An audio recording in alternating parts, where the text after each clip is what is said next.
Welcome to Born on the Bayou Sports, a Houston sports show made for Houstonians by Houstonians. Join Tim Costello and Scott Barzilla every week as they break down the latest in Houston Astros, Rockets, and Texans news. Tim's a former minor league broadcaster, and Scott has written 2 books on the Baseball Hall of Fame. Yeah, if Javier could get it figured out, it would make things a lot easier because he was that guy everybody was counting on this year to be a Cy Young candidate, take that big step forward and help anchor this rotation with Fromber. Since he's come to Houston, you can look at the development of guys like Carlos Correa defensively, Jeremy Pena defensively. I mean, you can Alex Bregman's, certainly I think a better than average third baseman. And now you're putting teams in 3rd and 8, 3rd and 7, 3rd and 9. Now here comes Will Anderson. Pin back your ears, let's go.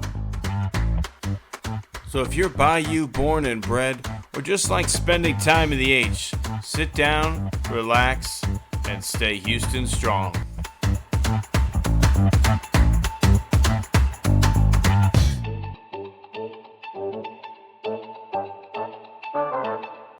Welcome back in Born on the Bayou Sports. Tim Costello, Scott Barzilla coming to you from Dead Week here in the professional sports world, it seems like, Scott.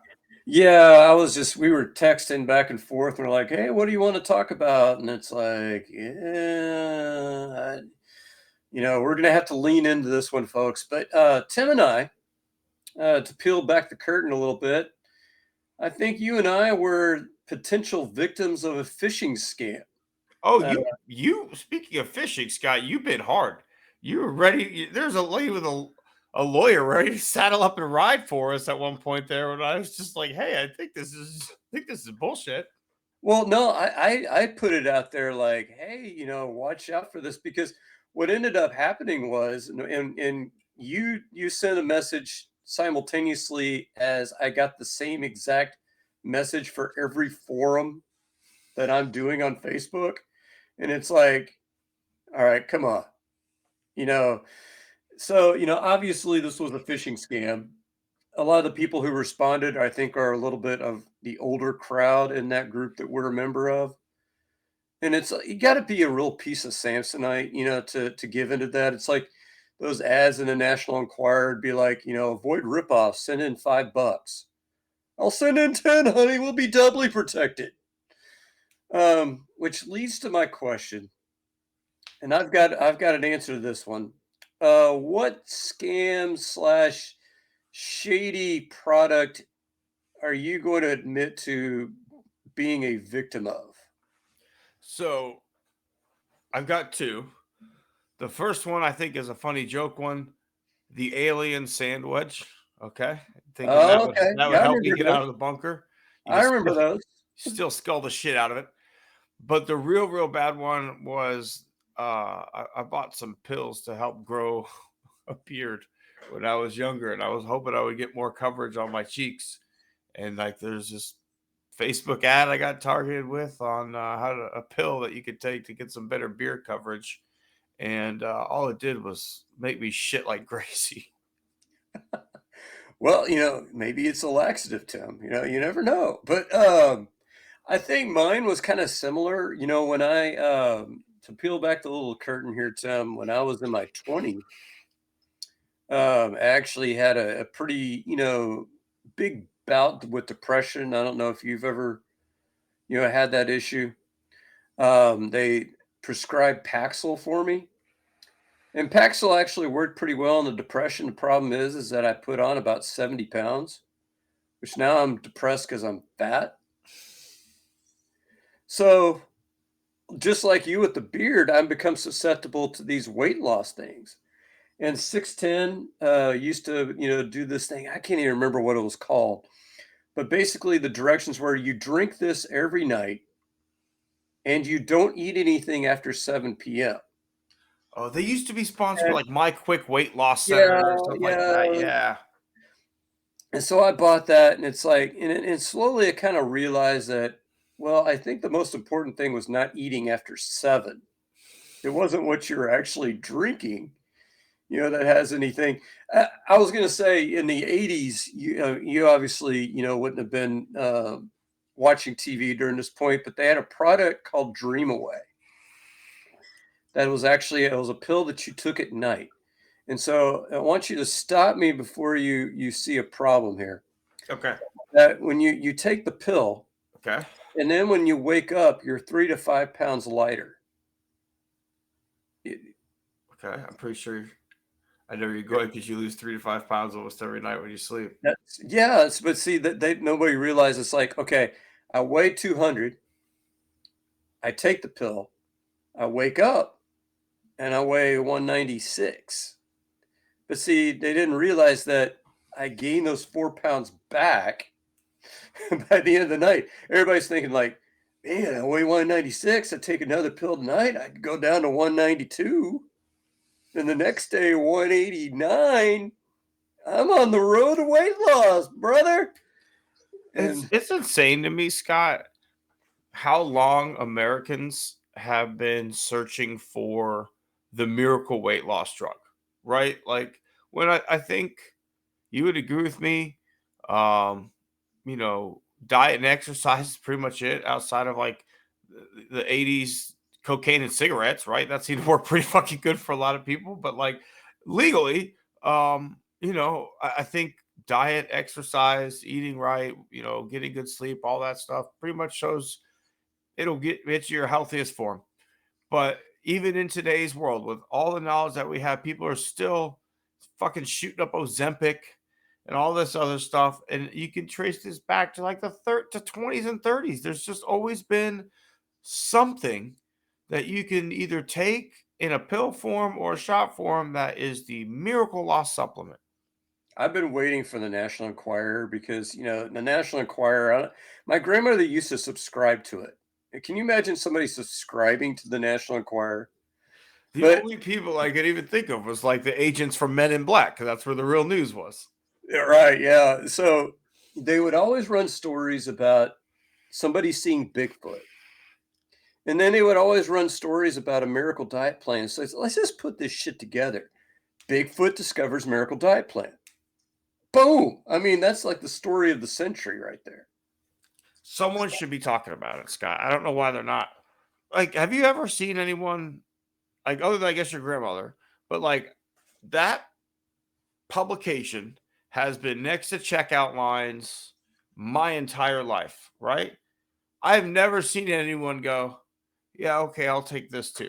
Like, we all look at it while we're checking out, We but like, I've never seen anyone go, okay, let we me get used this to one. buy it. We used to buy it when we were on vacation. This is back in the 80s, just to kind of as a joke. Well, the Weekly World News was always the most deranged because about every 5 years they would recycle the Bat Boy stories. I don't know if you remember Bat Boy. No. But my favorite, and this is the one I always ask the kids at school because I saw one in National Choir where a woman said she was impregnated by Bigfoot. I remember that. And so I'm like, okay, but here's the thing. When we went to Alaska, we saw signs about Bigfoot, but you can see signs in like North Carolina about Bigfoot. Well, it's obviously not the same Bigfoot. I mean, Bigfoot's got to be a mammal, right?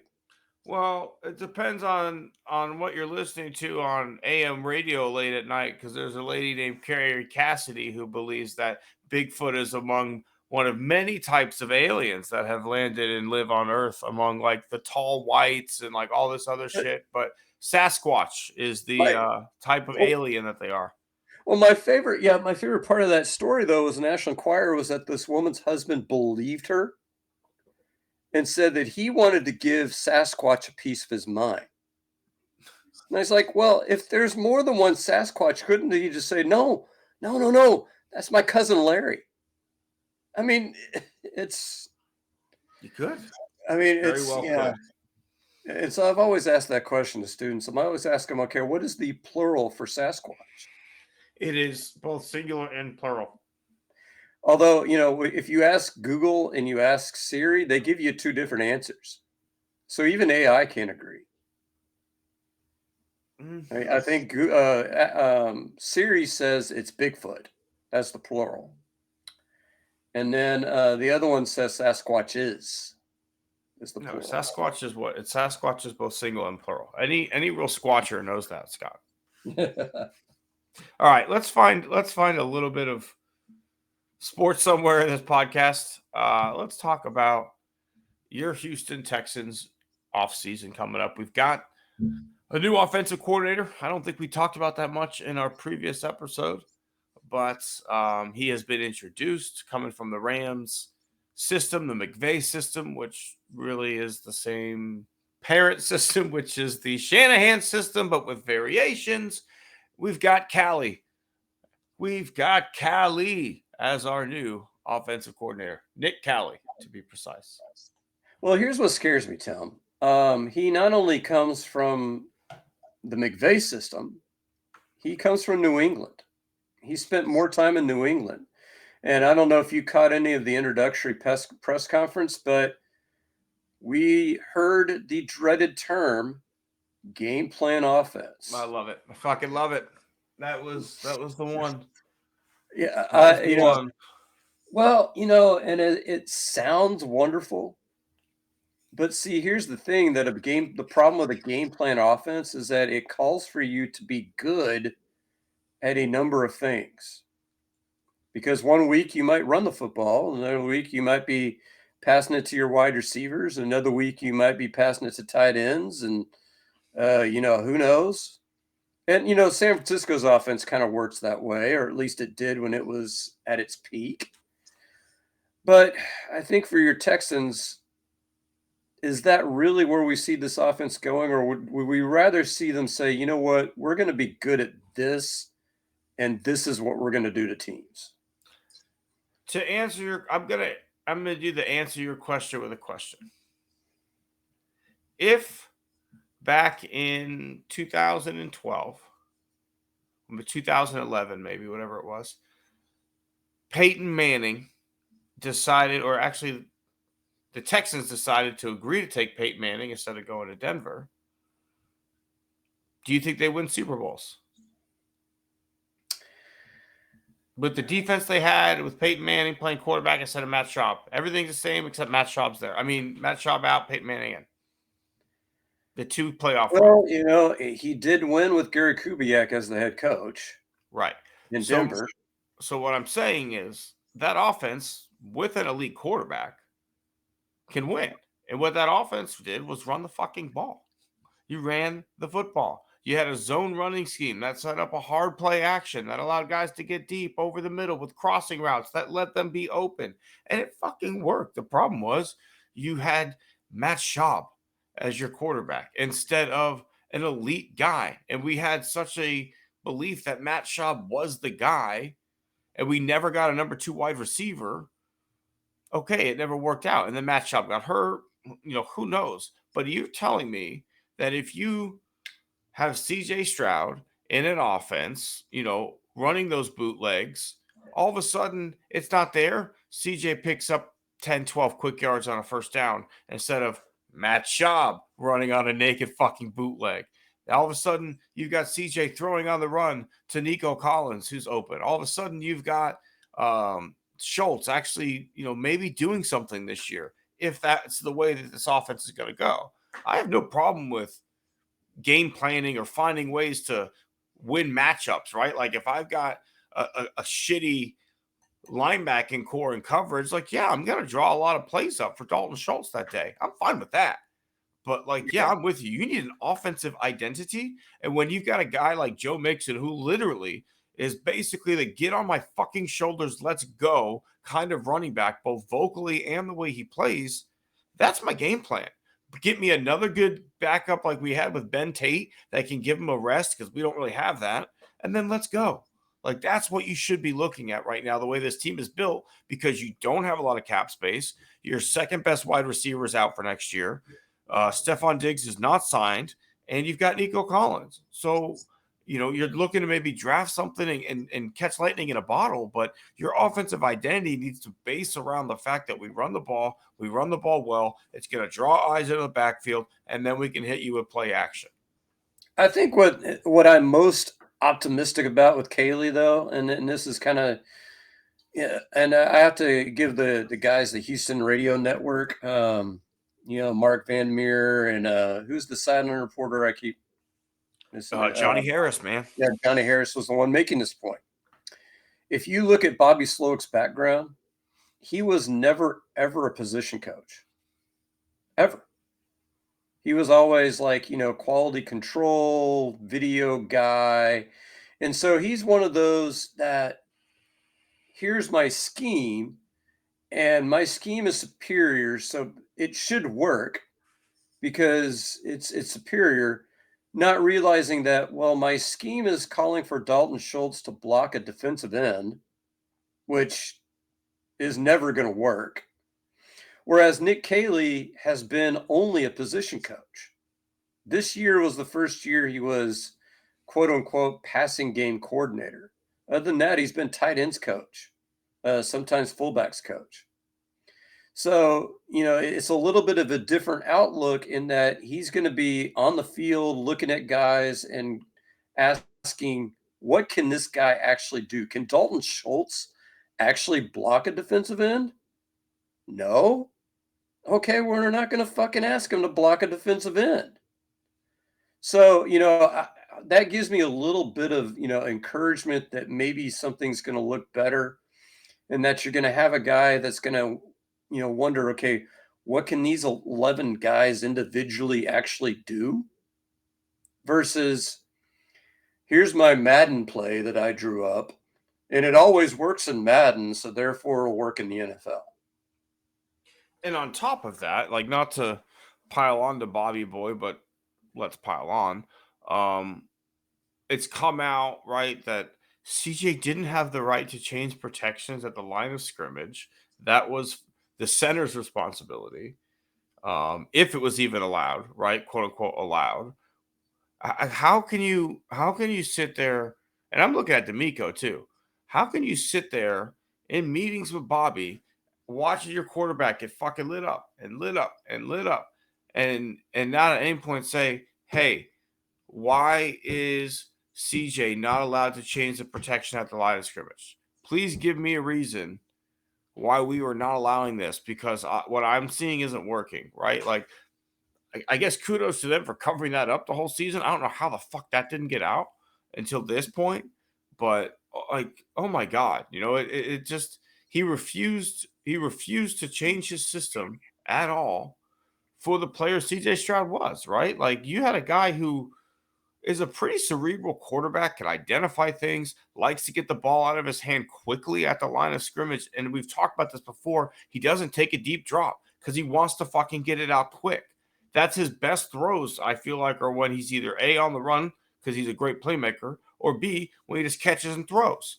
And you completely take that out of the offense and try and force him into your perfect theory of an offense, right? Like, this should work in a vacuum. But we don't live in a vacuum. And you have, as you said, Dalton Schultz blocking Greg Karlaftis. So, it can't be worse, literally. It cannot be worse. But I think you've got to find a way to get creative here. You think, you've mentioned in some text, you think we could have around $30 million in cap space after they get done finagling cap raises, all this other stuff. I don't know if it'll get that high though. Well, it's the projected amount is, I think we're at 255 now, and it's between 276 and 281. So that's like what, 25 million? Well, Yeah. and the problem is that everybody gets that bump. And so right now we're sitting at, I think, 500,000 over. So there are teams that are under the cap now, based on last year's cap. And so those teams are going to have, 40, 50, 60 million to spend. They're going to be in the same position we were last offseason, where we're able to add Al-Shair, Daniel Hunter, trade for Mixon, trade for Diggs. We're able to make all these big moves. We're not in position to do that. I was going to say, going back to the last conversation, that whole thing with Stroud reminds me of the biggest complaint about the Gary Kubiak offense when he was here, and that Matt Schaub was not able to change the play other than from pass to run or run to pass. He was not given the ability to change, like, really, alter the play all that much in the Kubiak system. And so maybe that's like a West Coast thing. I would be fascinated to know if Shanahan is allowing Brock Purdy to do the same thing. That's something we don't know. Because the other thing we don't know is that is Stroud, was he capable of doing that?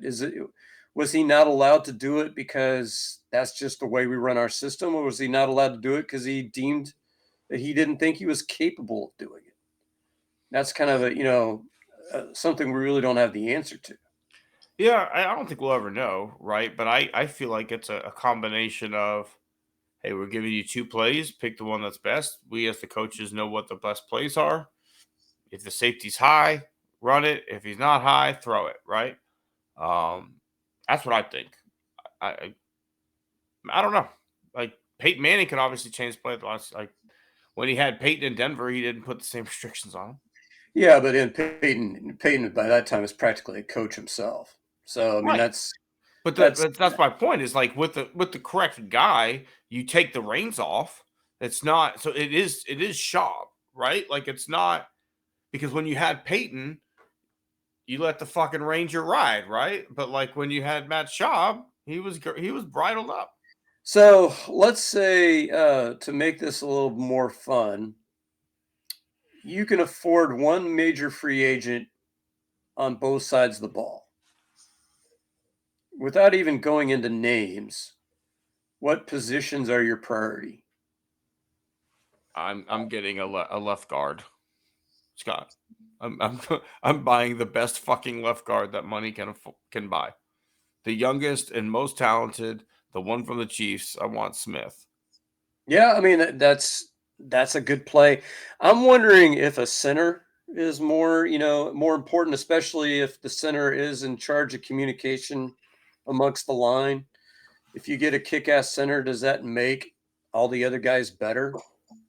If you have a combination of a good center plus Stroud is able to call, protections on the line, does that improve blocking enough? On the I defense, don't want anyone with the last name Green taking a snap at left guard ever again. I'm with you there. I'm wondering though, on the defensive side, what would an elite defensive tackle look like in this defense? Mm. Hmm. I mean, and are you talking? And let's preface what kind of tackle, right? Are we talking like a Vince Wilfork nose tackle that just clogs shit up and you can't run the ball? Or are you talking like a Aaron Donald rushing pass rush kind of tackle, more of like a 4-3 kind of tackle, who's bringing heat more? Well, let's say a 3-4, no, not three, a 4-3 every down tackle. So let's not go nuts and say Chris Jones or Aaron Donald, but somebody But who that's is the type of tackle, right? We're not right. talking That's about a Vince type. Wilfork. Yeah. So we're talking like an every down guy who you don't have to take off the field. Somebody who's like just underneath a Pro Bowl level or a potential future Pro Bowler. Sean Cody. You Okay. miss Sean Cody. Yeah. Well, I mean, maybe so.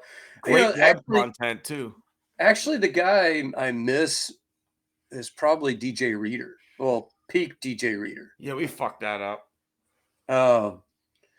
Because I mean, Classic Bill O'Brien move. let me sign my two linebackers that are two down linebackers to huge Brian McKinney, yeah, McKinney. Let me sign Cunningham, Dante Cunningham. Oh my God, who were nice two down linebackers. Don't get me wrong; they played the Cunningham could run. go sideline to sideline pretty good, but he Yeah, immediately fell apart once he left Houston. well, they play the run well, but you ask them to go into coverage, and it's like, oh God, what are we doing? But if you give me a DJ Reader type, I'd be happy. I'd be really happy.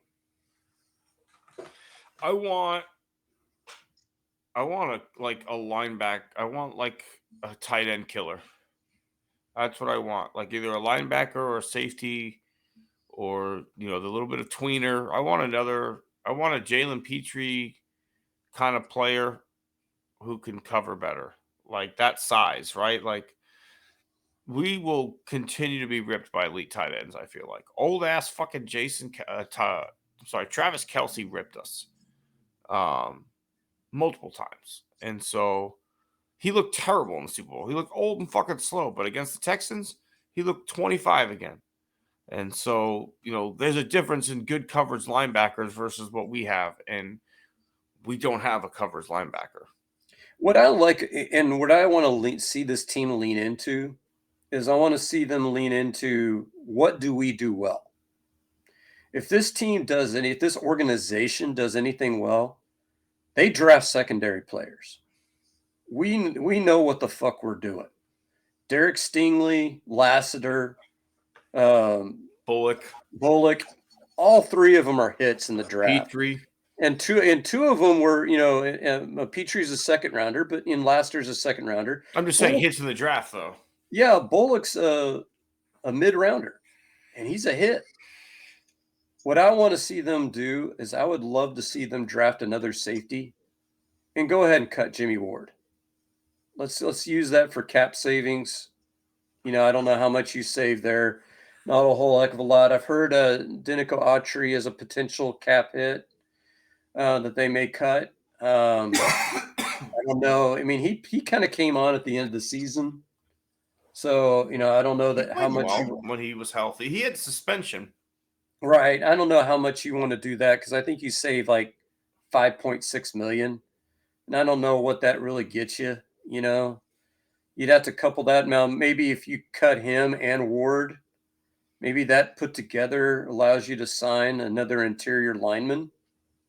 Maybe, I don't know. I mean, but I would love to see them draft another safety and maybe another corner because this team seems to know what they're doing when they're drafting these guys. Yeah, I don't think you can ever have too many like good secondary players, right? At the end of the day, the really, really good ones get fucking paid big time, and you can't afford to pay everybody. So if you can continually restock the shelves, because you'll pay Stingley, you'll pay Bullock, and then who else after that, right? Someone else needs to cover the slot. Someone else is going to play nickel and dime coverage too. So you got to keep reloading the cupboard, or else it's going to go bare. That's what happened with Boye. At some point, you paid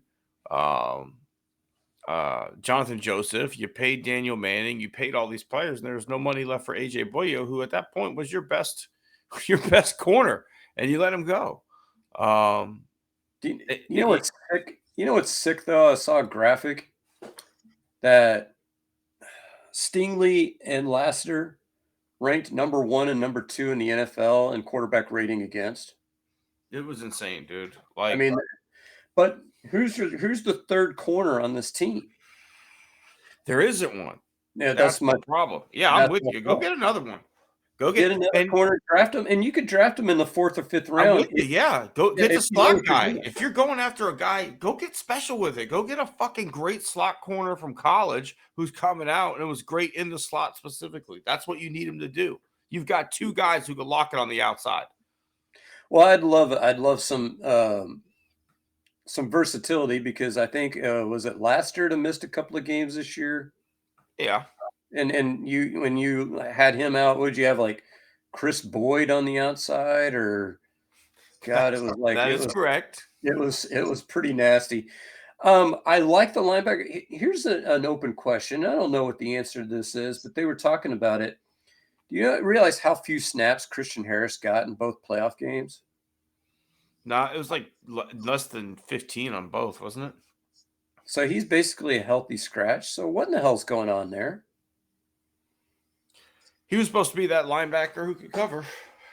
And then, so, you had, Henry To'oTo'o came on. And then Al-Shaair is obviously a good linebacker. But you had, God, what's his name? The special teams guy, Neville Hewitt, was getting more snaps than Christian Harris in the playoffs as a linebacker. He must not have practiced well. I don't know. That's kind of And nobody asked D'Amico Ryans about that, which is what I found kind of strange. It is strange. It must be cool. something they know that we don't. Well, but that opens your question, for your position that you want as a linebacker. If they've lost faith in Christian Harris, yeah, you do need to get a third guy in here that you trust. Now, if there's something else going on that we don't know about, that maybe he'll be back next year, then maybe that's kind of a different, whole different feel. Absolutely. Let's talk about a team that did make a big move, bringing in maybe the final piece on the verge of spring training. The Astros brought in Brendan Rodgers, Scott. Just keep adding that high-end talent, Dana. So we're talking NRI guys are now big moves? Yeah. Well, I did a piece today for the Crawfish Boxes. I will say this, if you look at the numbers, if you take out the Coors Field effect, he's a considerably better offensive player than Mauricio Dubon. And as the Astros press release said, he's a Gold Glove winning second baseman. Do you remember when he won that Gold Glove award? I don't at all. 2022, he was a plus 22 defensive runs saved in 2022. Yeah. I had the same kind of look when I was looking at the Fangraphs. I was like, hey, look at this guy. Sneaky. But every other season, he's been like +3, +4. So, obviously guys are capable of having career years with the glove. And just like they're having a career year with the bat. So, I don't know. If Altuve to left is a thing, who would your second baseman be? I'd like to see what Brendan Rodgers looks like, quite frankly, right? If Altuve is my everyday left fielder, I think defensively, Brendan Rodgers at second, Dubon in center, and Chaz in right. Again, I don't like Jake Myers. Yeah, I mean, Dubon to me, you don't like Jake Myers. Dubon to me at the plate gives me kind of a different between, somewhere between cold shivers and, just violent hurling. No, I love Dubon. I love him in the 9-hole as a slapper. I love him as a guy that can field any position well. I love him for that because, how many guys in the Astros have honestly been able to do that over the years? We could probably count them on one hand. I would say you gotta say Marwin, right? Marwin, yeah, 20. But over the last 30 years of following baseball, I can count fewer than 5 guys that have really been on Dubon's level as in the ability to. The Astros are just all around now. No, the Astros. Okay, Dubon's level's different because he won a Gold Glove. That's what's tough. Bill Spires played a lot of different positions, right? But did he play outfield well? Yeah, remember because he got attacked. That's right. But I don't know if he was a good outfielder. So you got Marlin. Lance. Can you say Lance played first base, center field, left field? None of them well. Well, first base well. He was a good first baseman. He was not defensive metrics would not agree he with was this. Fine. He was center field was rough. Center field was fucking rough. He had that great catch on Taos on the hill when he fell down. Yeah, that's why I think he's good. Yeah, I mean that one web gem, makes up for But it would have been he tripped. Let's all remember he did trip on the hill and took a bad route. Yeah. It's like I said, really, it's realistically though. I just don't my baseball sensibility hate three swingers. I mean, it's taken me years to love Jose Altuve.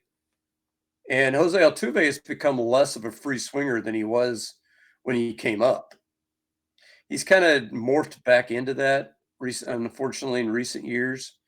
But it's the one thing that keeps me from loving Jeremy Pena and Yanger Diaz is how much of free swingers they are. I like guys that are selective. That's just my baseball sensibility. And Rodgers is more selective. So you stick him at the bottom of the order, at least he'll make a pitcher work a count. I feel like Dubon is up there. He doesn't strike out a lot because he's swinging at the first pitch and usually hitting it weakly somewhere. I think Dubon is a good 9-hole hitter because he makes a lot of contact and goes the other way with it, and I feel like he sets up Altuve well. But I can see what you're saying. I think Meyer strikes out too much. So again, Yeah. I like Dubon in center, knowing that he can play any other position if we need him to. But I like the move of Jake Rogers because it also hedges the outfield bet, right? Because if you're looking at how bad your outfield is, and and maybe Jake Rogers had a great spring, and you're like, okay, Altuve's our left fielder. That's where we're at right now, right? Like now the outfield only has 2 spots that are terrible offensively, but I've got Dubon, I've got Chaz, and I've got Jake. Really, if one of those guys steps up, I can deal with a And weak hole one spot versus all of them. The way it was looking early. Ben Gamel against right-handers. You have what? And Ben Gamel against right-handers. That too, right? We've got Ben Gamel now too. So I taking a step back, right? Each individual move, like when you see the news come across that you signed Ben Gamel, you're like, ooh. When you see a move that you signed Brendan Rodgers, but take a step back, and it's like, okay, if the move for Altuve is realistic, that's one spot that's not an offensive black hole. Now I've got good defense at second base. Now I've got good defense in center field, whether it's Jake or whether it's Dubon. And I'm just hoping that Chaz comes back to average Chaz, which is 250 and some pop the other way. And, good defense. Yeah, and I think, we were kind of poking fun at the Astros for, making a quote unquote big move. But let's compare this. If we put up Brendan Rodgers' numbers next to Alex Verdugo, next to David Peralta, I can't even think, Mark Canha, how different are they? They're not that different. And so the fact that he's an infielder, it just means that you're shifting somebody else the outfield. Now, one thing I will say about Brendan Rodgers is that the numbers, like for instance, the ex-WOBA, if we want to throw out, the fancy term, that crashed last year. His strikeout rate went up considerably last year. His fielding numbers went down. Now, there were supposedly problems with his hamstrings, I think. So if he comes back healthy, do we see a better Rodgers, or are we seeing a guy who's, decomposing before our very eyes? Hopefully spring training gives us the answer to that. And that's why it's a great minor league with a roster invite, right? Like, because we're not on the hook for if spring training shows that, like, hey, it wasn't the hamstrings, this guy's hit over the other side of the hill. Great. Thanks for playing and have fun in AAA. If you don't want to be there, then we'll cut you, right? Like we'll do you that due diligence or that leniency and say we're not going to send you to AAA unless you really want to go AAA. But I believe Ben Gamel is the same situation, right? He's not a non-roster invitee. That your bet, it's a hedge, right? These are all great hedges because you're not just hedging on Altuve. What if DeZenzo, again, these is a what if DeZenzo took a big jump because of his time playing winter ball and he comes up and he's fucking mashing and that's your right fielder, right? Or what if Shea Whitcomb is the guy playing second base and he found a way to not make errors anymore? And he's making, a push for that opportunity. And he's better than Brendan Rodgers in spring training. It's a real possibility, right? And they're already on the roster. So we still haven't moved off that luxury tax number, which was Jim Crane's goal. And now, let's be honest, no penalty next year. Money comes off the books. We're in a position to reload. So I'm not miserable about this team going into spring training, Scott. Like, I think the firepower is there. It's just at different positions. Like, you lost Kyle Tucker. You lost Alex Bregman. You've got Walker and you've got Paredes, right? Like those are you've replaced two different guns with two different guns. Defense is probably not going to be as good in the infield as it was, at least on the left side. But at the end of the day, you've got a better first baseman. So that's going to help pick up the loss of third base defense too. Maybe better second base if, Maybe we're moving out to yeah. the left.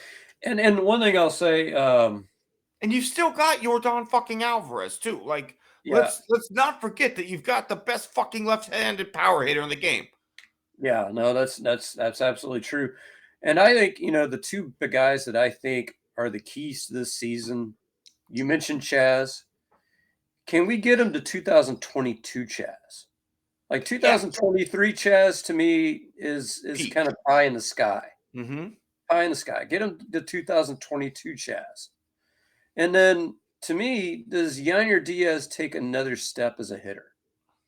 Does he kind of pair that batting average with a little bit more pop like he had in that rookie season? That's kind of the next step.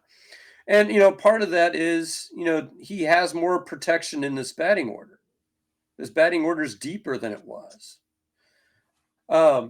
Before we get into, our favorite part of the program, I did want to shift to one of my favorite words, not even in the English language. It's in the German language. Are you familiar with Schadenfreude? Oh, absolutely. Shameful Taking joy. pleasure in other people's pain. It's So we talked a little bit at the end of the program last week because the Alex Bregman news came right at the very end of our broadcast. We didn't really get much into it. $40 million a year, good for him, good for Scott Boras for pulling a rabbit out of a hat, I guess. But what do you make of the Rafael Devers? I'm not playing any other position in third. I think now's the time to try and make a trade for Rafael Devers, Scott. Hey, I hear you guys have an extra third baseman. Yeah, not to play third, though. He is the worst fielding. I looked it up. He's the worst fielding third baseman in the American League, Tim. I mean, this is like, the Yankees picking up Alex Rodriguez and saying, no, we can't move Jeter off a short. He's too good. We got to play you at third. And I love, Tristan Cassis. God love him. Did you hear his comments? I haven't heard him. Like the video was playing on Facebook without sound because I was on a work call, but like you could just see his face, and I could tell whatever it was a really fucking awkward conversation. Well, because this is the easiest thing in the world. When you sit there how many times have you had this conversation at work where somebody asks you a difficult question and you just give them the answer, hey man, this is above my pay grade? Absolutely. I mean, that's the easiest answer in the book. Tristan Cassis, I'll play wherever they put me. I'm just here to help the team win. Well, no, Tristan Cassis is like, when he's being asked about Devers at third or Bregman, that easy answer, hey, that's Alex's decision. We're going to go with what Alex Cora's decision. We're going to go with what he wants to do. It's his team. Nope. Cassis can't do that. He's got to pour gasoline on the fire. Devers is it's his spot. He's getting better and better every year. He's the best third baseman in the American League. And you're like, man, I want what you're smoking. Please give that, or you're the worst hype man. You're like Bad Dad Bob. Everything's fine. All's well. Nothing to see here. All's well. I mean, I don't even know. I mean, at some point, Devers is going to be the DH, right? I think when everything fucking settles, Devers is going to DH. What I really think would be hilarious if like all this shakes out with Trevor Story moving back to second base and Alex Bregman plays shortstop. Like he's like, fuck it, I'm here to play shortstop, guys. And then he goes back on the market as a shortstop next year instead of a third baseman. I really hope that's how this ends up playing out. Like, fuck it, let's everybody change position. We're all gonna. It's like a high school PE volleyball game where like after somebody's done serving, everybody just fucking rotate. So now everybody's moving over. Alex is shortstop. Trevor Story, you're gonna play second base now. Casas, you're moving to the bench because you're a little fucking bitch. Devers, you're coming across to play first base. And now Casas, you're back at third. Everybody, let's go. All right, rotate. Like that's literally what I hope happens because it's a fucking mess. Like and they deserve it. You're right. Like it is Schadenfreude because like at the end of the day, like we shouldn't care anymore, right? He's a Red Sox, enjoy your fucking money, enjoy your cold ass fucking weather up there. But good luck selling salsa. Like no one's buying that shit in Boston. I don't think they're a big salsa eating community up there, Scott. Could you imagine? So you imagine him working at second base and shortstop. Where May 15th, here comes Alex Bregman to home plate. Ladies and gentlemen, Alex Bregman, batting 186 with 2 home runs, 11 runs, 13 RBIs, and oh, by the way, he's got 7 errors. What is the reception for Alex Bregman going to be in Fenway Park at that point? Yeah, man. I will never fault someone for getting their money, but like again, at the end of the day, looking back at it, like the final offers came out, right? The Astros never budged off their original offer. So once again, it was all bullshit. Just like with Correa, right? Like they made the offer with Correa, and all the stuff comes out while they're in camp. The Astros and Correa re-engaging, all that, and he goes to Minnesota, and it comes out, no, the Astros never made a second offer. So it's like, man, this shit is so fucking annoying. I told you I don't want to fall for it during it, and I still did, and I still let myself get sucked into the idea that Bregman could come back. But like, it seems to me like the Astros don't make a second offer, right? Like, this is the offer. You walk away, that's on you. Like, that kind of seems to be the Astros' former negotiation, Scott. Like, if you don't take our offer, good luck. Yeah, and the thing is that would have made him the highest paid Astro. He would have gotten more money than Jose Altuve. And you tell me, who is more integral to the Astros' success, Bregman or Altuve? Altuve, 10 times out of 10. So the fact that they were still going to pay him more than Altuve was more than fair. And Detroit ended up offering him, what was it, 171? Yeah. And he didn't want that deal either. And of course, now we get more of this deferred money bullshit where it's $40 million a year, but it only counts as like $31 million towards the collective bargaining tax. Baseball's got to fix this. I agree. I mean, this is just silly. And it's just, one last piece that does make it Schadenfreude, right, is, as you said, who's more integral to the Astros is Altuve. And that guy was willing to change positions for the betterment of the team until you could come back, right? Like, hey, even though we've made moves, we could still get him back. I'll change positions so we can. That's who Jose Altuve is. And, I'm glad that he is an Astros for life because that's the one that would truly kill me, right? Like, I thought Correa would really, really hurt, and it did, but like Pena was so fun as a rookie, like it kind of dulled the pain a little bit, right? And not seeing Bregman there on opening day is going to be really fucking weird. But none of it will hurt as bad as the day that Jose Altuve is no longer on an opening day lineup, right? Well, like, I think that's the one.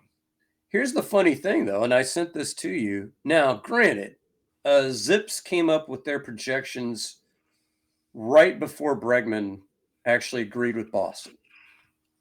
But the projections for WAR, Isaac Paredes, 4.0 F4.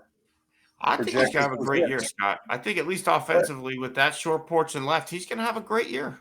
Alex Bregman, 3.9 F4, according to Zips. Now, obviously, you make some adjustments. We saw them make adjustments with Christian Walker and Paredes' numbers once they, the initial numbers came out because they projected them to Houston and what that would look like. I would love to see what Bregman's numbers are going to look like in Boston with that short, obviously the the I big think he's green going to have a monster. crap ton of doubles off the wall. So, and he hits a lot of moonshots. So, he may end up hitting more dingers than doubles. I don't know. I mean, he's it's going to be hard to say, but you're basically kudos to Dana Brown for replacing him with a comparable player at the very worst. So it's not like you went from, because the part of what you just mentioned, going from Correa to Pena made that a lot less painful. Because, while Pena is never going to be Carlos Correa, he's still a good player. He's still a good player, right? Yeah. George Springer, goes away. Kyle Tucker comes up.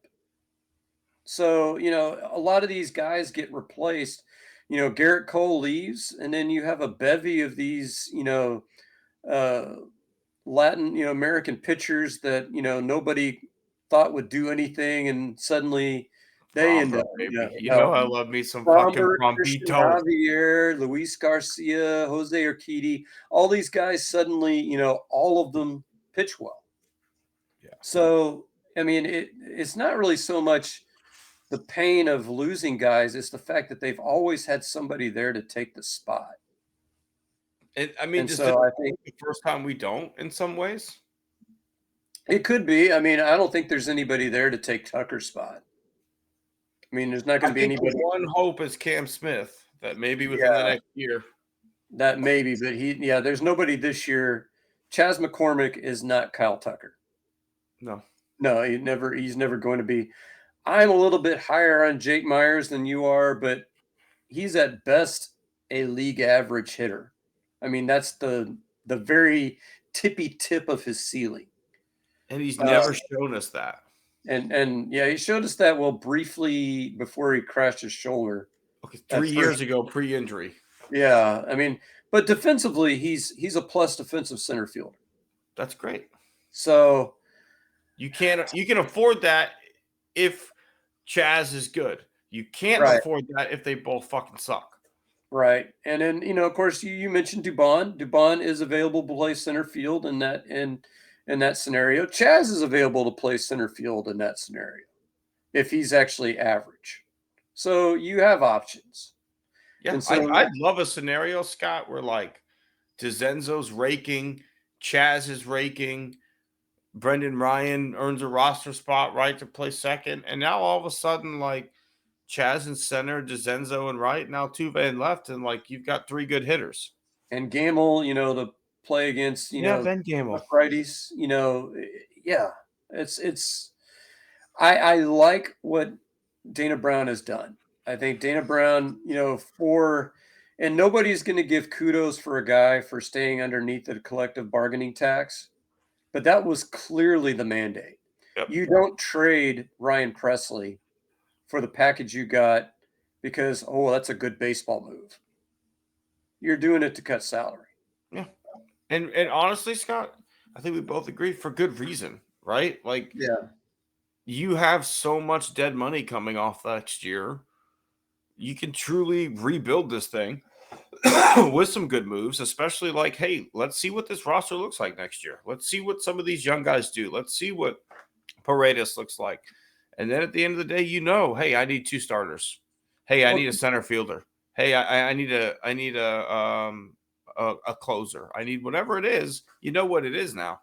Well, imagine if you had like all of your hitters produced that you mentioned. Okay, we re-signed Fromber to a big money deal, and we get another frontline starting pitcher. Yeah. I mean, that now, let's go. And then you have, Hunter Brown as your 3rd starter. You got Spencer Arrighetti as your 4th starter. You've got all those guys that are coming out. Your 5th. Well, you got all those other guys coming off of arm injuries. That in 2026 are going to be suddenly healthy. Excluding Lance McCullers, because I think he's like, has anybody ever seen him and Bigfoot in the same place at the same time? Hey, they say he looks fantastic in camp right now. He looks. I was gonna say, is that going to be like Warren Zevon? I saw him drinking a pina colada at Trader Dick's. His hair was perfect. Ooh, werewolves of the mound. But I what if at this point it's just like fantasy camp, right? Like it's when George Costanza went to fantasy camp with the Yankees. Like that's just what this is for Lance McCullers. It's like fantasy camp, and he gets to go to training camp for a week and hang out with the guys. And then, okay, guys, have a good season. I'll see you later. If they start eating Snickers with a fork, I'm leaving. How do you eat it, Scott? With your hands? With my hands. Oh. Alrighty. Let's give out some awards, shall we? Who do you have this week as your horse's ass of the week? Okay, so horse's ass, I am going to go. I mentioned this earlier. So I know you're going to go in a similar direction, kind of adjacent, but I really like what the NHL has done, where they've gone with the 4 countries in this kind of a tournament, round robin tournament, and hockey players seem to care a whole lot more than their basketball counterparts. I don't want to step on your toes way too much here, but in the game between the United States and Canada, there were 3 fights within the first 9 seconds. Thank God for hockey, man. That's the only thing about hockey that's actually any fun is I don't know if have you ever been to like lower level minor league hockey? Oh, I've sat on the ice and fucking banged glass at Arrows games Well, I'm and talking about like Brahmas games. And the lower levels. Like, we went to a Fort Worth game where that's like even like their version of like A ball or double A. mm-hmm. 2 minutes for roughing. That's the penalty for fighting. Did I ever tell you about the Valentine's Day massacre of a game that I called for it was the Sugarland Imperials hockey team. They were like 0-17 at this point in the season. They were like formed really late, so they got like the scraps of like everybody else who didn't make a team. So they were all undersized, and they had spent the whole season just getting fucking manhandled. And on this Valentine's night, they just decided no more. So they're down like 7-0 in the second period, and it turns into a full shift on shift fucking brawl. And I went from like calling a hockey game to like 6 different boxing matches at once. Goalies are coming out like eyeing each other up, like let's go. They had a 3-game set that they had to cancel the next 2 games because of how many fucking suspensions were levied for the night of the fight. Like it was the most fun I've ever had on air in my entire life. One of my favorite SNL ads, old SNL ad was Budweiser Light. And so you had Joe Piscopo and Robin Williams. They're like doing the face off, and you've got the Joe Piscopo voiceover in his head. So he's the top scorer in the league. Why do I care? I can't believe my wife ran off with him. So the referee drops the puck, and just Piscopo just cold cocks him with his stick, and there's like a huge brawl. And they're both, they're all fighting, and at the end they kind of stare off. And the last thing you see is Robin Williams sitting next to Joe Piscopo on the ice while everybody else is fighting. They both got Budweiser lights, and they're just, sitting there drinking, and it was awesome. But okay, so here's why the United States and Canada, terrific. I am not gonna call fighting a horse's ass. Now the horse's ass doesn't even go to the Canadian fans. The Canadian fans booed the U.S. national anthem. You know what? If I were Canadian, Tim, I would be booing myself. Because as so many people have said, they weren't booing the U.S. hockey team. They weren't even booing the United States. They were booing the President of the United States. That's who they were booing. And it was just like when we go back to the whole Colin Kaepernick. I remember having these arguments on Facebook. But of course, that's going to step on my future toes here in this episode. And this, this one guy comes on, he's like, well, how can you kneel to the national anthem? You're representing the United States. And I'm like, are we playing an NFL game against Vietnam? What the fuck are you talking about, dude? And it's like they don't even realize that the whole idea of playing the national anthem is a paid for spot by the Department of Defense. Department of Defense pays you to do the national anthem before sporting events. Now, I love the national anthem. I love the flag. I will always stand and I will always, I'll put my hand over my heart, and I'll do that. But here's the thing, and I had this guy on the radio. Well, you can't tell me it's not about hockey because it was at a hockey game. It's like, no, you dipshit. It's because this is a public forum, and this is the spot where it makes sense to do this. Because I could be in my, my living room and I could watch the national anthem go on. I can just go, boo, boo. Who the fuck's going to hear that? My family. They're going to be like, Dad, what the hell are you doing? I'm booing the national anthem. Okay. You do it at a public event where people are going to hear it and it's going to have some effect. If you're Colin Kaepernick, you kneel during the anthem because that's a public forum and that's where it's going to have an effect. You don't do it because you're disrespecting the league. You don't do it because you're disrespecting it. You're doing it because you're calling attention to something, and that's your form of protest. So I'm not calling the horse's ass the people protesting. I'm calling the horse's ass the people who are responding to the protesting as if it's anything but a fuck you to the president of the United States, which is what it should be. A well-deserved fuck you to the president of the United States. And it's what's frustrating with that, Scott, too, is people love when it's the opposite, right? Like people love when an athlete uses their platform to glorify God, right? Like they love the Tim Tebows. They love seeing CJ Stroud say, I just want to use my platform to give thanks to my Lord and Savior Jesus Christ and then start answering your question, right? They love that. But when you use the platform or the opportunity you have to shake the status quo, they don't like that so much.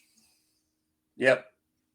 All right, Scott, my horse's ass this week is the National Basketball Association. I, for the longest time, enjoyed NBA All-Star Weekend. The futures game of first versus second year players, the skills contest, the slam dunk contest, the three-point shootout, the celebrity game was always something that I enjoyed. But then, like, somewhere along the way, we started, as we do in today's society, fucking with it. And instead of just letting the East play the West, we had, hey, we're going to have each quarter as its own game. And then the final quarter is the big game. And it's whoever gets the 25 first, but then the final quarter has a time. And then it was this year, we're going to play a series of round robin tournament games to see who the real winner of the futures game is. And then we're going to take all the best players off those rosters anyway and combine it into one roster and have the fucking futures/G League team play against the NBA All-Star team like it's the fucking Harlem Globetrotters and the Washington Generals.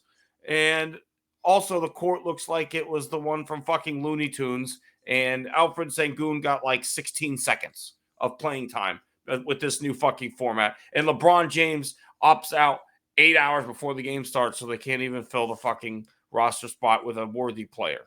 What are we doing? This is the crown jewel of your sport, right? This is let's showcase our best players. Let's showcase what we do. And it all eyes were on you. There's no football.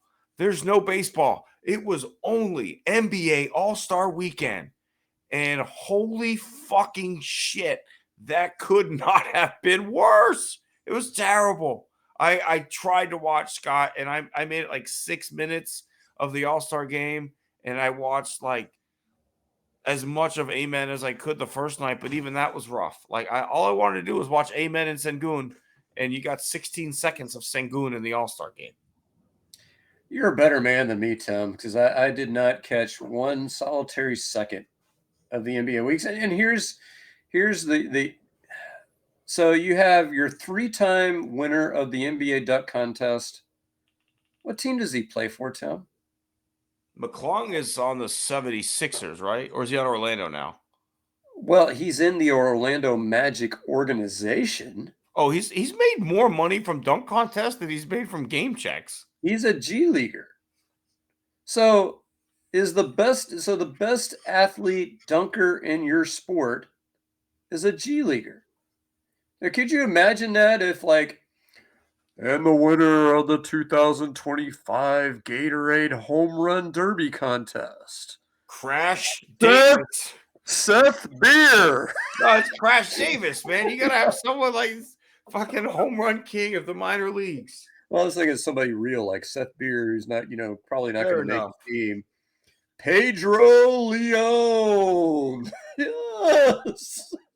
But here's the thing, and I feel for Adam Silver in a sense because he's trying to solve a problem, but he's not even looking at the direct problem. But there's no problem. The No, game was fine. the problem is that these players don't give a shit, and they're None of trying them to give find a shit. Have way. you watched the Pro Bowl? Well, they solved the problem by canceling it, basically. And so if you're the NBA, and then you had, Kevin Durant, well, we just want a break. So imagine how shitty you look when you you juxtapose that with the NHL or having their All-Star break in the exact same weekend. You have guys skating around, blood everywhere, teeth missing, and they're playing like, it's the last game of their lives. And then it's like people like LeBron James, I got sand in my penis. I don't know if I can play. I don't know. I've got like a stomach bug. I don't know. I just don't feel like it. It's not a good look, Tim. And Adam Silver, I mean, they're trying. They've got all this load management crap. And I hate to go back in my day, but back in my day, guys used to play 82 games. They didn't take nights off.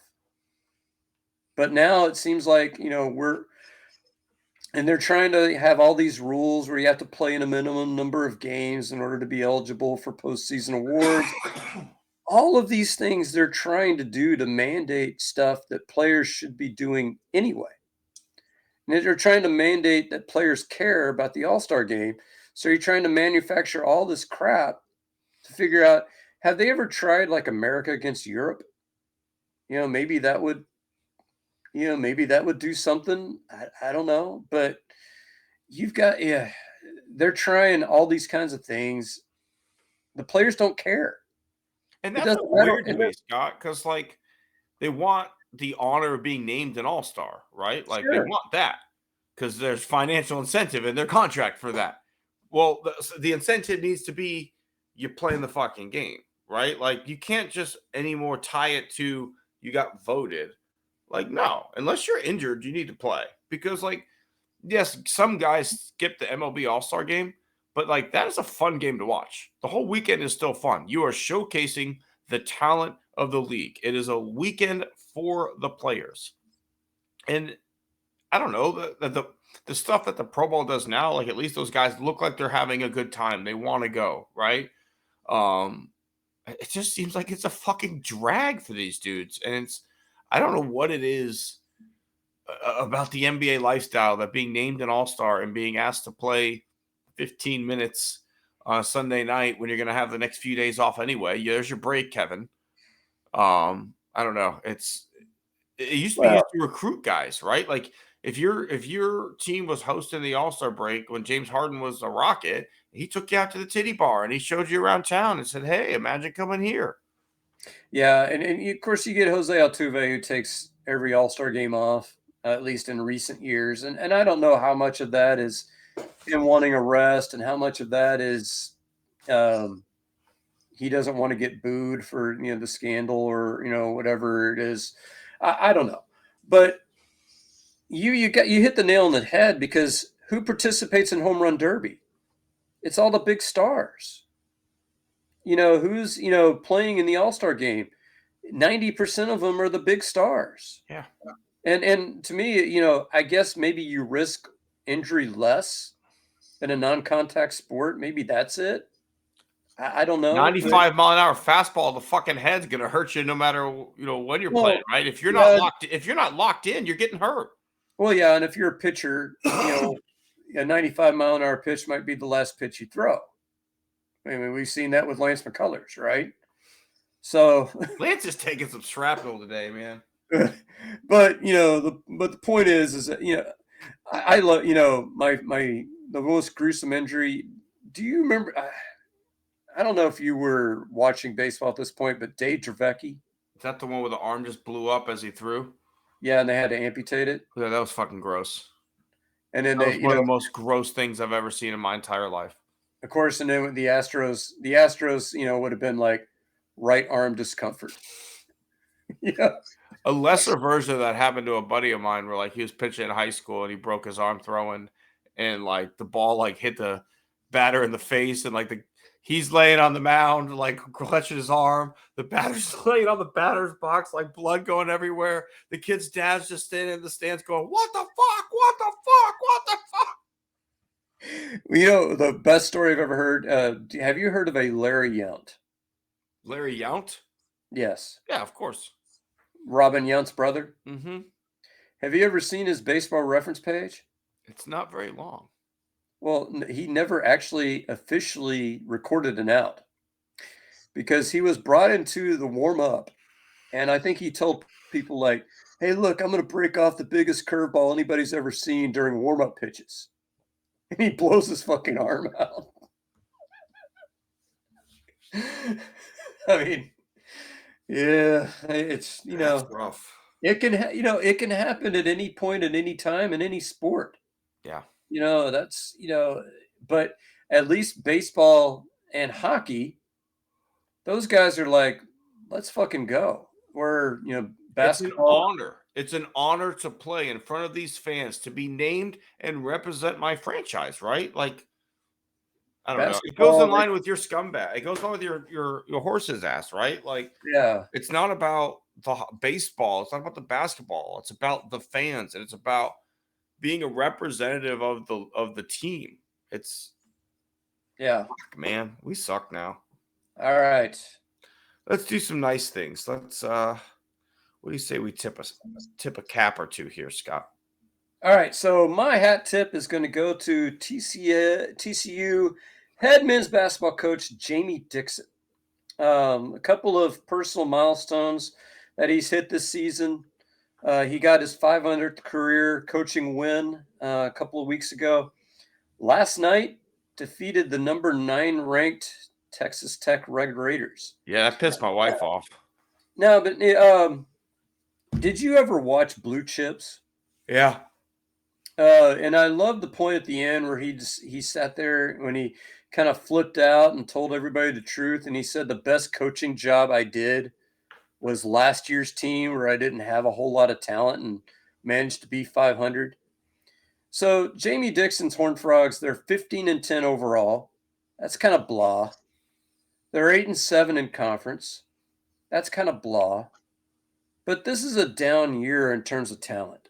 They graduated their best player, and nobody was expecting much from them. Now they've got 5 conference games left. Maybe if they finish 4-1, maybe if they win a tournament game, maybe 2, maybe they can sneak into the NCAA tournament. I'm not holding my breath. I think this team probably finishes, looking at the schedule, 3-2 in conference, which would be an 11-9 overall conference record. I mean, that's better than average. That would be 18 wins. It would end up, maybe you get a win in conference. Maybe they go to the NIT, but you know what? He's done a hell of a job with this team. Not all of us can be, loaded rosters like the Cougars you got over there. Actually, that's not fair because you stole my idea for a hat tip and you're saying our roster is loaded when it's not. Well, I mean, we're not as loaded as the Cougars. Now, the Cougars are not as loaded as they have been in years past. I'll grant you that. Which is why I was tipping my cap to Coach Sampson for literally doing exactly what you're saying your coach is doing, which is getting us to number 6 in the country or 5 in the country with losing a good chunk of your roster. Well, and how many ranked teams are there in the Big 12? There's like what, 4 or 5? UH is 5, Arizona's 19, Iowa State's 8, Texas Tech is 9. That'll go down. Kansas is 23. So that's 1, 2, 5. 3, 4, 5. So that's 5 ranked teams in the conference. Is there any other conference in America that has 5 ranked teams? I'd have to see what the SEC looks like. The SEC's But got Alabama, Arkansas, Kentucky, Florida, Tennessee, Auburn. I'm sure some of those are a big yeah, group of those are right. you could argue, and I think you would agree with me, the Big 12 is the best basketball conference in the country. I would argue with that. Yeah, I would agree with you. So, to me, being a 500 team in the best conference, is, I mean, I'm not going to throw any ticker tape parades, but the guy deserves a hat tip. No, and I'm with you because I literally my plan was to hat tip Coach Sampson for the same thing. You go right ahead. They Go took right ahead. down. They had a big win the other night. They're playing Iowa State tonight. I'm sorry, on Friday night. It's a season that I was not looking like. We lost 3 games early, right? And we're 22-4. Still playing what I think is probably the best defense in America on a night in and night out basis, and have for 5 years, Scott. Like I would say it's been a solid 5 years of if you play UH, you're going to be held under 60 points most likely. And that just it goes to show the culture of Coach Sampson, right? Like you lost Sasser, who I think was the heart and soul of this team. I'm sorry, Shed, who is the heart and soul of this team. You lost Sasser. You lost Jalen Walker. Like you've lost an unbelievable amount of talent over the last 2 seasons. And yet here you are, first place in the top basketball conference in the country and the 5th best team in the country. And again, you lost 3 games early in the season. So I'm tipping my cap to Coach Sampson because this is a year that I was honestly worried about with just the losses that we've had. But it just goes to show you, right? Like blue blood programs are that way for a reason. And it's the culture that they set. Like when you've got certain levels of coaches in college basketball, the Caliparis of the world, the Bill Selfs of the world, the Mike Krzyzewskis of the world, and I'll include them, Coach Sampson, those guys have a standard that they hold you to day in and day out in practice, and it shows on the court. Yeah, and I think, with the more players that are going to enter the league, the more you're going to get that top end talent. Because if I'm a kid and I see, hey, look, Sasser's in the league. Hey, look, Walker's in the league. Hey, look, Shed's in the league.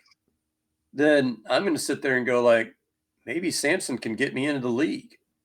And that, that's what these kids are looking at, and I'm not a big Calipari guy. I think he's a great recruiter. I don't know how great of a coach he is, but the guy, I would compare Sampson to is actually who's that Michigan State coach? Tom Izzo.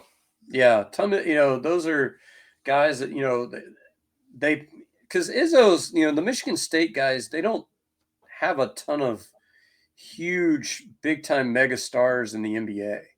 But he's Draymond. not, yeah, but he was a second rounder. Same He's for Shed, right? Like Shed's a yeah. second rounder within his rookie year as a starting point guard in the NBA. So I mean, you're talking about teams that win 20 plus games every year with not necessarily the talent, because it's one thing to be a Duke and to be a Kentucky and to have like 3 or 4 blue chip 4 or 5-star guys. Yeah, a trained monkey could probably win 15 games a year with that squad. But to have guys that are maybe like 3-star guys and turn that into 20 wins, I mean, that takes some doing. Yeah, I mean, they're 5-0 in their last 5. They beat Arizona State, Arizona, Baylor, Colorado, and Oklahoma State. So great run here by the Cougs, getting prepped for tournament time. I'm excited. But yeah, let's move on to the scumbag of the week, Scott. Who do you have for us this week? Well, I'm gonna keep it classy, Tim. You always keep it classy, Scott. Yeah, I'm not gonna call out specific names, but you and I have both bannered this, on the air, off the air, through text, through our articles on Substack, Thoughts of a Native Texan. Tim had a terrific one this week. Please, check that one out. Basically, the whole idea of Tim's was smart people doubt themselves, dumb people don't, and I couldn't agree with you more. And so I had an argument on online on the Facebook with some people, basically about the past administration, which kind of morphed into the fact that we've had 3 plane crashes in the last 3 weeks, Tim. We didn't have, how many did we have in the previous 20 years? Not many. I mean, I can't think of any. Zero. And so I'm like, well, did maybe firing the head of the FAA have anything to do with that? Maybe offering people, an early buyout and forcing them out of their positions have anything to do with that? Or maybe like, oh, you're a woman, you must be incompetent. You were a DEI hire, get the fuck out. Did that have anything to do with that? I'd like to think that probably something, right?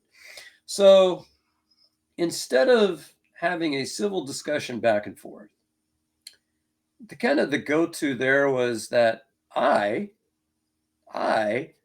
was too stupid to be brainwashed.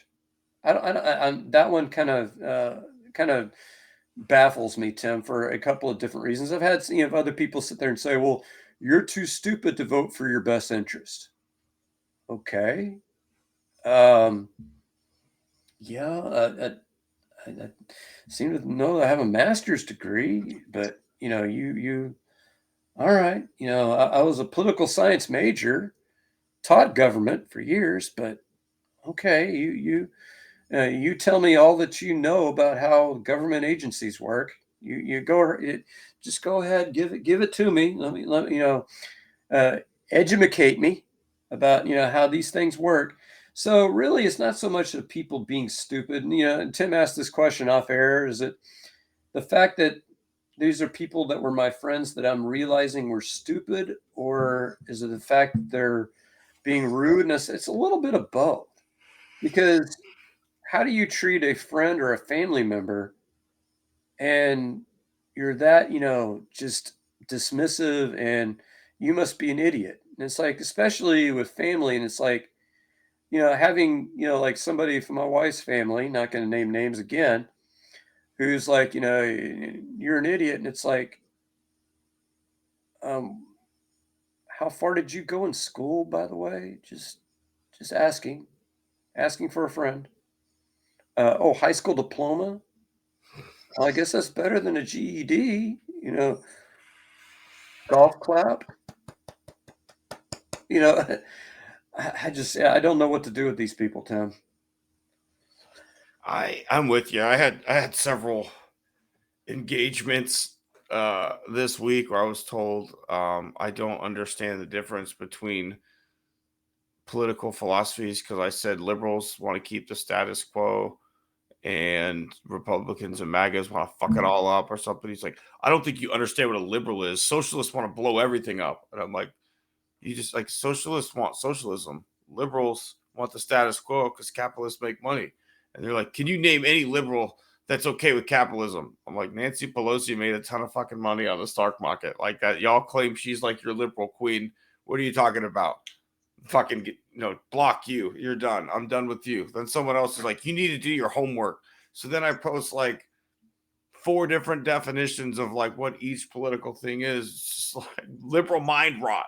Just like for the 5th time, I'll say it loud. I'll say it proud. I'm not a fucking liberal. I'm so far left of liberal, people can't even comprehend it on the internet. But yet I'm the one who needs to go do my fucking homework. Go look up what anarchy is, my friend. Go look up what leftism is, my friend. Go look up what like true populism is. Like you want to really do your homework, come at me, because like I literally know more about history than 90% of people who live in this country. And no, I don't have a history degree, but I just love history and I listen to nothing but left-leaning history podcasts in my spare fucking time. I could do this all goddamn day. Well, this is and that's what kills me, is that when people call me anything, It's like, I don't know what to call myself anymore. So, yeah, you're free to call me whatever you think I am. I'm not even sure what I am. I love when people try to insult me by calling me a Democrat. And I'm like, it's insulting to me, but not for the reason that you think it is. Like, I also think like the Democratic establishment sucks, but not because they're communist socialist pieces of shit, because they did nothing, right? Like, I think they're frustrating for whole other reasons. But like, it's just people are. It's the hardest thing about this time period right now, Scott, is realizing like how many fucking idiots are just around us on a day-to-day basis, right? Like, I feel like it was like understood but not talked about, right? Like ask don't tell policy about like how fucking stupid people are. But now they just put it out there. Now it's just like they're fucking walking around with the IQ, and it's not a football jersey number 15. Like that's their fucking IQ at this point. And I don't even think like IQs are real. I'm just saying these people are mentally ill. Like we're even below stupid. We're in like just you would be in remedial fucking math right now. Did you see like Christy Nome on the Sunday show? The Oh, Sunday, my favorite is like, so she was like, well, they're, that Elon Musk and the Doge boys, they're in there because we can't trust the government. And the commentator's like, but you are the government. And then she said, exactly. You're just like, what the I hope she wore a condom, Scott, because she just mind fucked the shit out of everybody. I mean, and that's where John Oliver, he had the best line of it. He says, are we sure that she shot that dog? Maybe she just talked to the dog and the dog's head just went, poosh. I mean, Oh my god. it's like, I mean, I feel like my brain cells want to jump off the Empire State Building after listening to these people. Yeah. They're committing Harry Carey. I mean, it's like my favorite line from Billy Madison. It's like, nowhere did you come anywhere near what could be called a rational thought. May God have All of us, mercy on your all of us are dumber for having listened listened to to it. that. You're awarded 0 points, sir, and may God have mercy on your soul. The ethics of business can I love that. A simple no would have sufficed. I love he goes into the whole story about the puppy who's like, and the puppy is all of us. Each one of us is the puppy. We have lost our way. We are but realistically, Scott, America is that fucking puppy right now. We've lost our way. I love that with Bradley Whitford's character is awesome. He's like, okay, what kind of business ethics? The ethics of business can be summarized as business ethics are. He pulls out the gun. I love when he gets shoved over the bench. He's like, I just saw the old guy's balls. That's a great movie. Unbelievably wonderful film that is Billy Madison. All right, who do you got? Who's your scumbag? I am going to talk about our good friend Elon Musk.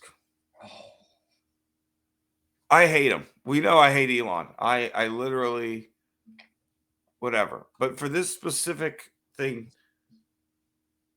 again, Elon was as much as arguing with idiots on Facebook is frustrating.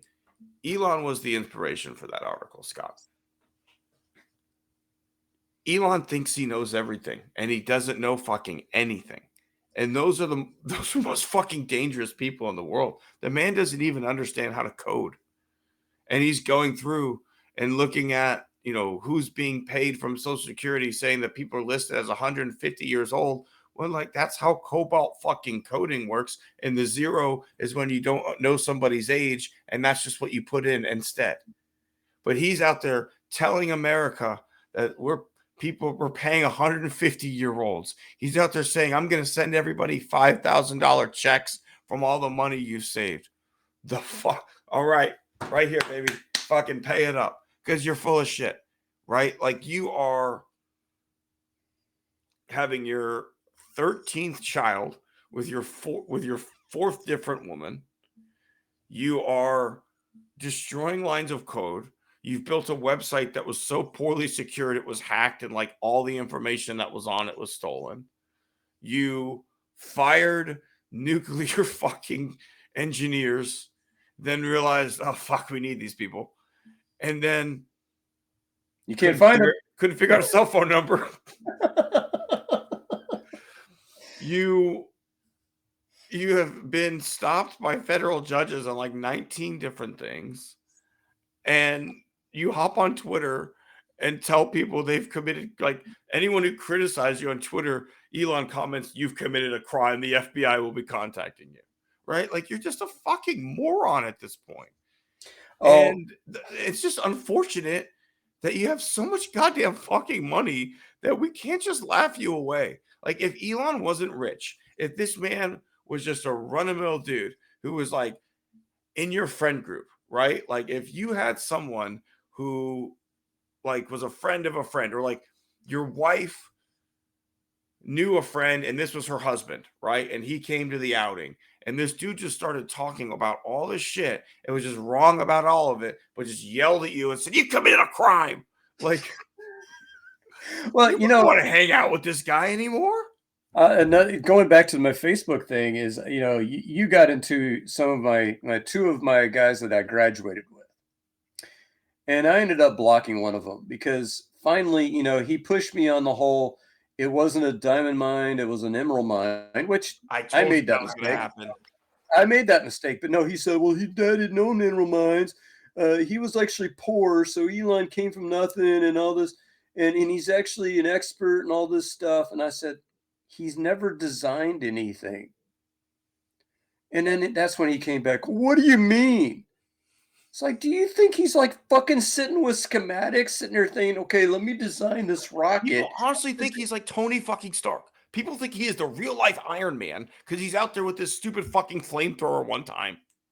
I mean, do you think like he's sitting there like with a slide rule in his in his pocket? Look, here, let me do the measurements so I can make sure that this Cybertruck, which is the ugliest piece of shit that I've ever seen before in my life. In fact, I've seen like one or two drive around the neighborhood, and it's like, well, there's the fucking asshole. You need a red hat. Another idiots just letting them say, hey guys, I'm a fucking moron. I paid you $100,000 for the worst car on the road. I don't need a red hat anymore. I can just have the Cybertruck. But to sit there and ask, like, what do you mean he's not designing? It's like, do you honestly think he's designing any of this shit? Really?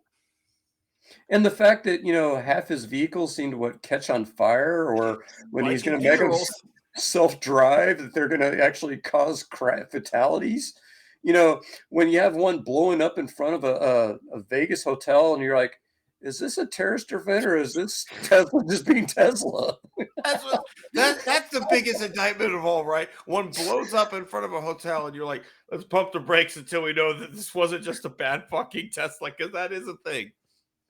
Oh my God. Yeah. But that's who we are. That's who we're letting go with a fine-tooth fucking comb through my financial data as he goes through the Treasury and the IRS. And you fucking scumbag, man. Like, and I don't think I haven't noticed that he's wearing the black fucking hat either. Like he's the fucking black hat cowboy riding into fucking town. Like I can't think of a bigger pussy than Elon Musk. Like I truly think, like, if you said I will give you $1 billion if you can knock me out in one round, I will give you one round, Elon. Train as long as you fucking want. Do all the steroids, do all the ketamine you want before you hop in there. I will do nothing. I will do absolutely no training. I'm still taking me. Yeah, and that scene in the Oval Office was about as perfect imagery as you could find, with the president, the actual elected president, sitting there looking like a bored 4-year-old because he's going to have to sit in the corner while daddy over there tells everybody everything. And then his 4-year-old sitting there saying, get out of that chair. You don't belong in that chair. I mean, how pathetic are we? And then him sitting there saying like, well, yeah, I'm going to get stuff wrong. I'm not going to, not everything's going to be right. That's your job to figure it out. What the fuck? What the actual fuck?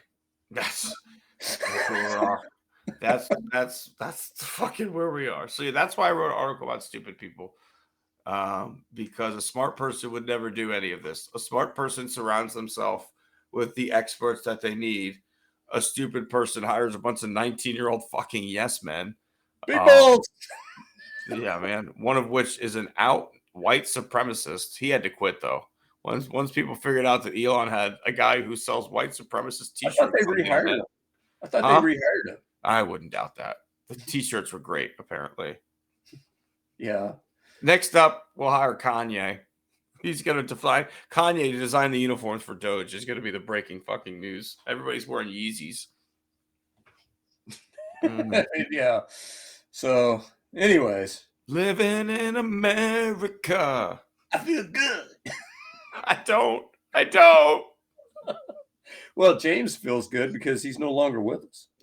Fucking, he rode that white fucking tiger all the way to hell. He felt good because he was on a lot of cocaine. Well, now he's dead, so of course he feels good. He doesn't have to be alive for this shit. All right, Scott, let's wrap it up. I think that's about it for this one. All right. We appreciate everybody who joined us this week. We will be back at it again next week. Hopefully have a little bit of news from spring training, and the Rockets will be back in action. And I don't know, maybe the Texans have made a cut, made a move, do something, do a little dance, make a little love, get down tonight. Something from the Houston Texans would be nice. Talk soup tonight. I had some hot soup tonight. It was lovely. Yeah. We'll see everybody next week on Born in the Bayou Sports.